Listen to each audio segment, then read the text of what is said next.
Hey guys, I'm playing 5 Minute, and I'm playing a German guy, Alex. I'm gonna play the advanced Caro-Kann. Oh, he played c5. c5 is an annoying move. I know Keith Arkell is one guy who plays this quite well. I think bishop e3 is the move. Knight d7. Let's try to hold on to this pawn. I'll do my level best to hold it. Queen d4 now would be the way to hold it if I want to. Alright, let's try it. Knight coming to f5 from the looks of it. Already, he's getting some compensation. Probably this is the principled move. And if knight f5, I have to play queen f4. If I want to save that guy. I'm being pretty greedy with this line, but if he plays c5 on move 3, I mean, it's hard to believe any other move for white would be good other than taking. He's got a lot of stuff he could do. He could undermine my b4 pawn by playing a5. That's what he does. I think I'm just obliged to play this move if he does that. What else could he do? He could try to kick my queen off of f4. I mean, it's possible to play something radical like g5. Ooh, I wonder if that's a big problem. Yeah, because if I take, he plays g5. If I take with my queen, he can take here, and isn't my rook just in trouble? I don't like the look of that. I do not like the look of that.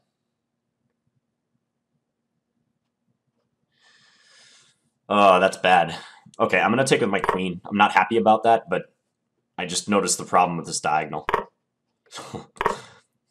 Pawn Structure of the Year award, guys. Goes to this guy, Finns, right now. This is so bad. I'm going to do my best with what I've got, though.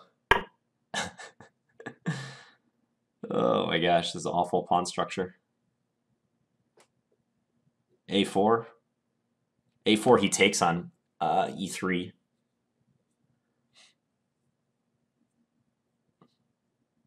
Jeez. I think I might be busted already. I'm going to have to do something really poor. Let's do this, and then when he takes it, I have to play queen f1.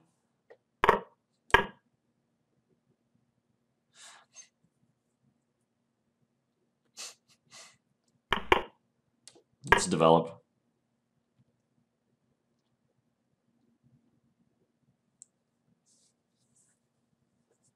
Yikes. Yeah, I've never seen that knight d7 move. Then again, it's been ages since I've had to play against this line, but I feel like I shouldn't have done this poorly.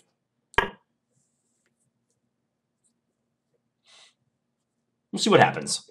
I'm not going to write myself off yet. I'm down a pawn, but you know, one pawn does not win a game most of the time, especially in blitz.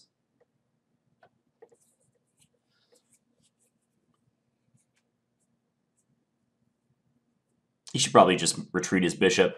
I'd say bishop h6. He has some minor difficulties getting his light square bishop out. Wants to play his knight and then move his light square bishop.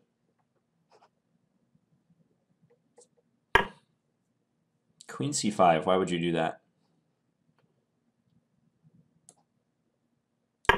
Oh, you want to play e5 maybe? To defend the d5 pawn? But now I have knight b3 if he does that. Check. So he takes. Okay. Ooh. Okay, if I take, he can take on b5. If I take with the queen, that is. And I take, he takes on a1. He goes to the corner. It's not good for me. So I should take with the knight. Should I?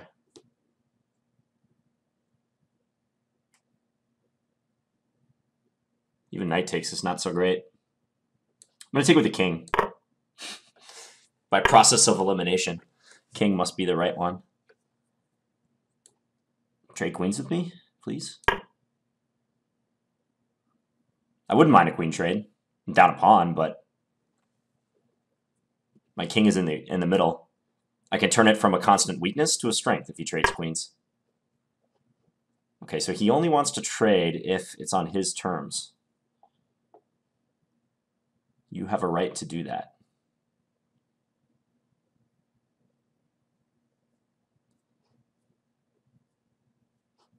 If I take d7, he takes e3, I take...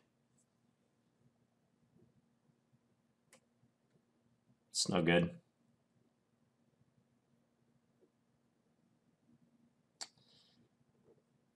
Well, okay, let's do this. I'm just going to try to simplify. If I don't take his knight, I'm afraid of it jumping to like e5 or b6. He takes there, yeah. That's probably the better capture.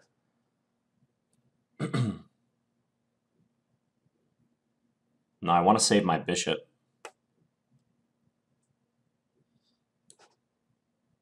That's so awful, though. Whatever, let's do it.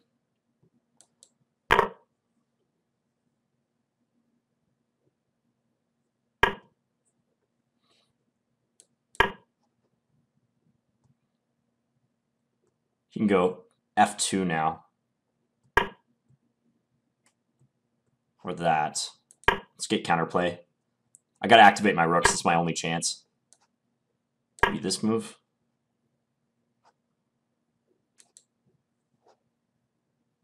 It's my only chance, folks. Rook f1.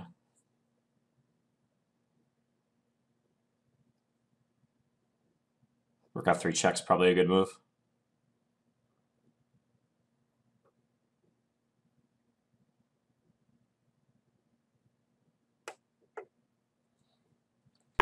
I'm just trying to navigate this to like a, I don't know, some sort of theoretical endgame where I might have a chance.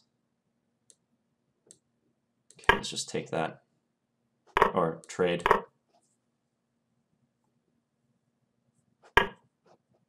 Take. Go here. Okay, I mean, this is not terrible. This might be holdable.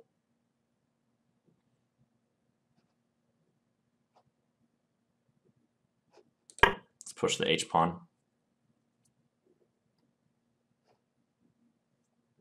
This might not be so bad. Let's push it again. Check. Okay, so he's going to go Check. after that h-pawn. Now I get to bring this over. Okay, this position is a draw. That does not mean that I'm going to be able to hold it with no problem. It's just that it's a draw.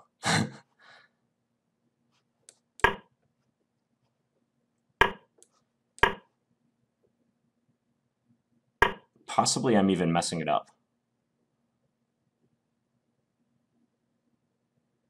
Yeah, I don't know why I pushed h4. Don't know why. Time warning. Okay, Check. let's do that. This might be a horrible decision.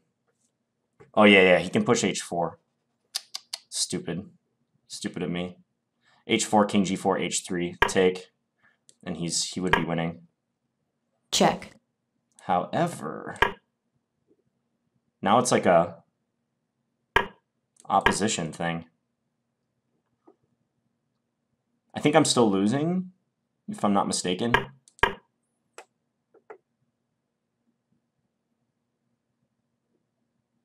Maybe not, though. No, this is a draw. It's a draw now. Once again, I might get flagged in a drawn ending. Draw? But it's my fault if he flags me. Let's see if he's merciful or not. He's deciding. He can't decide. He's going to go for the flag. Draw? Oh, he's nice. Thanks, dude. I'm going to tell him thanks. Okay. Well, in this position, like it's kind of surprising, but like sometimes you can draw these positions by just going for a position where they have the protected pass pawn, but their other pawn is too far back to make a difference. So even though such an ending is usually won just by the stronger side bringing their king around and outflanking, here he's hampered by the fact that, you know, let's just like do an illustrative variation. Let's say he plays king c6 here. I can do this. I'm still within the square of this pawn if it runs. And if he does this, I think... Okay, actually... No, he still wins here because it's a knight pawn. Yeah, so this was winning for him because I have a knight pawn. He would just start checking me and try to force me onto the g8 square. Whoops, not that one. Check here, let's say. And if I try to stick around, check. I can only do this for so long. Check. Like, he goes here, and this is the method. Check. Check. Force the king in front of the pawn, and then bring your king closer. And then, you know, if this happens, you just repeat the process. So, like, check. Let's say check. Check. Check. Let's say here. Check. Check. And then bring the king closer, and black's going to be winning very soon. If I had a rook pawn or a knight, or a bishop pawn, that is, so f or h pawn, this ending with the pawn on the 7th rank would be a draw because of stalemate resources. Although his king is kind of close, so even that, there might be some problems, but I think it would still be a draw. Okay, so actually he could have probably won by doing that. Because in this position, if he goes king c6 and I can't play king e5, I gotta be busted, I would believe. Yeah. King e5, king here, king here. Now he can run, take, here, here, here, here, here. Yeah, I'm a tempo too short. The other thing is, he could have just won with an opposition theme, too. So he could have played, after the trade, I think he could just go here. And then after this, play h3. And take, take. Now his king is in front of the pawn, right? So I play king g3. But what should he do here? If you want to pause your video, you can. Black to move and win. If you said g6, you are correct. So this is the way for black to get the opposition back from white. Now I have to choose a side with my king. And I tell my students, in these scenarios, you're fighting for control of these 3 squares. There's no move I can make with the white king here that will keep control over all 3 of those squares. So, you know, if I go king f3, I still control these 2, but I can't control that one. That's the square he wants to go to. And he'll win now. He's just clearing a path in front of his pawn. So actually, it was really bad for me to play h4, I believe. I probably should have just, like, the cleanest way of all in this position might just be to move my king to g4, g3. So it doesn't get cut off when he plays rook g5. That would have been much better than what I did. So I did this, and then he played rook g5. And I got a little nervy here. I mean, he's not really threatening much. He maybe has one idea of, like, trying to bring his king into h3 and maybe play rook g2 someday and win the h-pawn. But I think this is still well within the boundaries of a draw. But h4 was not good. Let's see. Rook g1. Okay, so I had to play rook b4. So that if h5, trying to go after the pawn, I can move my king back. So I didn't manage to find that move. I played this. h5.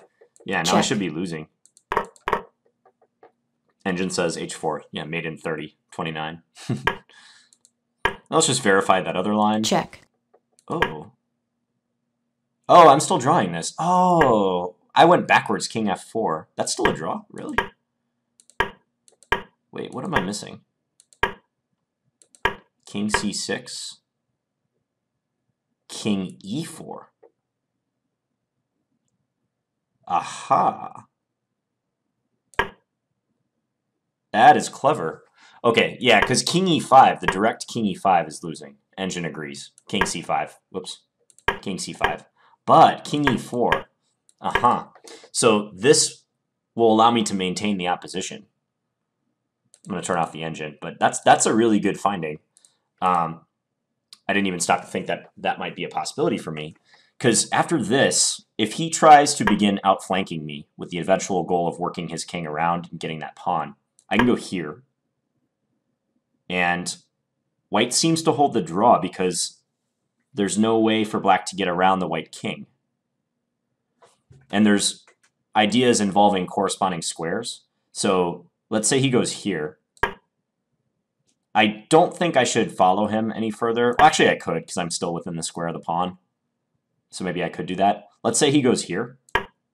I wouldn't want to play king c3 because then I'm too far away. He'll just push the pawn. But what would be the correct move for white in this position? If you said king e3, you are correct. So keeping the opposition. I define the opposition as involving 3 criteria. So it's when the kings are on the same color square. There's an odd number of squares in between the kings. And that can be either along a file or in this case along a rank. Usually it's along a file, but sometimes it's a rank. And the third criteria is that it's the opponent's turn to move. So if you have kings on same color square, odd number of squares in between along the file or rank, and it's the opponent's turn to move, you should get your desired result based on that. So if you're the side that's playing for the draw, you'll secure the draw. If you're the side playing for the win, you'll get the win if you have the opposition then. So we just put this up again. Yeah, so in this position, I think king e3 would be the only move that holds.